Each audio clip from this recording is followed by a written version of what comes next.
In January 2024, an 18-year-old was skiing with friends in Lake Tahoe during winter break, had not been near an ice rink in almost 2 years, had walked away from figure skating at 16 after doing it since she was 5, and felt something coming down that slope that she had not felt since the last time she competed. She went home, found her old skates, walked into a public rink for the first time since summer 2022, landed a double axel and then a triple salchow, called her old coach and told him she wanted to come back, and his immediate response was to ask her why she would do this to herself. 2 years after that phone call, she was standing on top of the Olympic podium in Milan, having become the first American woman to win Olympic gold in figure skating in 24 years, and the path between those 2 points is one of the most specific and most honest stories the sport has produced in a very long time. The honest part is not just the comeback, it is what she walked away from and why, because the version of figure skating that she quit at 16 was not a sport she had lost her ability to perform at the highest level. It was a version of her own life that someone else had been designing since she was 5. The record she built before she walked away at 16 is the kind that requires reading twice to fully absorb, because each entry carries either the word youngest or the word first, and several of them carry both simultaneously, in a way that does not happen by accident or by genetic luck alone. At 10, she was the youngest female ever to win the intermediate gold medal at the United States Championships. At 12, she became the youngest woman in history to land a triple axel in international competition. At 13, she became the youngest ever to win the actual United States National Championship, competing against grown women rather than against her age group.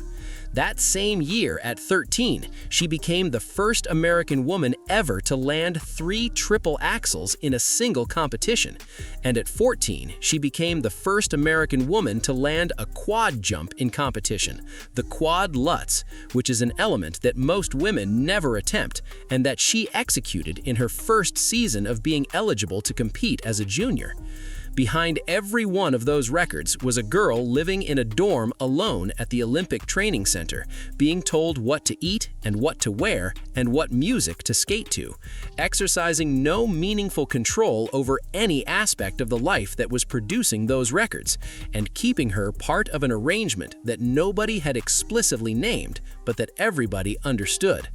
She went to Beijing Olympics at 16, finished 7th, which was the highest placing of any American woman at those games, won a bronze medal at Worlds a month later, which was the first American women's world medal in 6 years, and then made an Instagram post in April 2022 that the skating world did not know how to process because nothing in the external picture suggested a reason for it.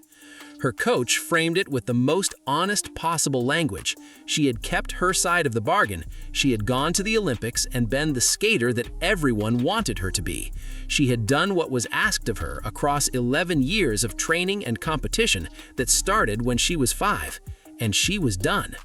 So she left, went to cafes with friends who could not pronounce salchow, took up volleyball and tennis, got her driver's license, dyed her hair, trekked to Everest Base Camp, started college at UCLA, and for the first time in her life was simply a teenager doing what teenagers do, without a training schedule and competition calendar defining the shape of every week. The ski slope in Lake Tahoe 2 years later was not a planned catalyst, it was an accidental one, the adrenaline finding her in a different context, and her brain immediately recognizing the feeling and immediately connecting it back to the one thing she had been able to produce it in before, which produced the phone call, the 2-hour conversation, and the return that the skating world did not see coming. The difference between the version of her that left at 16 and the version that came back at 18 is the difference between an athlete doing what is asked of her and an athlete who has decided what she wants and is building a performance career around that decision rather than around what the people around her prefer. She went through 15 different versions of her music before the US Championships after her return, sent her dress back to the dressmaker multiple times until it was exactly what she wanted, and her coach described the shift as Alysa 2.0, noting that before she never disagreed with anything, and now she exercises the right to chime in on everything and does so consistently and without apology. She won 6 of her first 12 events back, won the 2025 World Championships in Boston to become the first American woman to win Worlds in 19 years, won the Grand Prix final, and then arrived in Milan for the Olympics, sitting third after the short program with 2 Japanese skaters ahead of her, and nobody in the analytical community making a confident case for gold from that position. Then she skated the free program to Donna Summer's MacArthur Park, looking like someone who was genuinely having the best time available to her at that specific moment on that specific night, posted a final score of 2.26.79, and became the first American woman to win Olympic gold in figure skating in 24 years from a position that required her to produce the best skate of her life on the biggest night in the sport. The specific quality that her coach had been describing for years before Milan became the most important quality in the building when it mattered most, which is that she does not process pressure the way technically equivalent skaters process it. That something in her relationship with high-stakes moments produces a response that is opposite to what those moments produce in most elite athletes. She has said herself that something is wrong with her brain, that she simply does not get nervous in the way the situation objectively warrants. And while that sounds like a charming thing to say in an interview, it is actually a description of a specific competitive advantage that cannot be trained or coached or manufactured through preparation,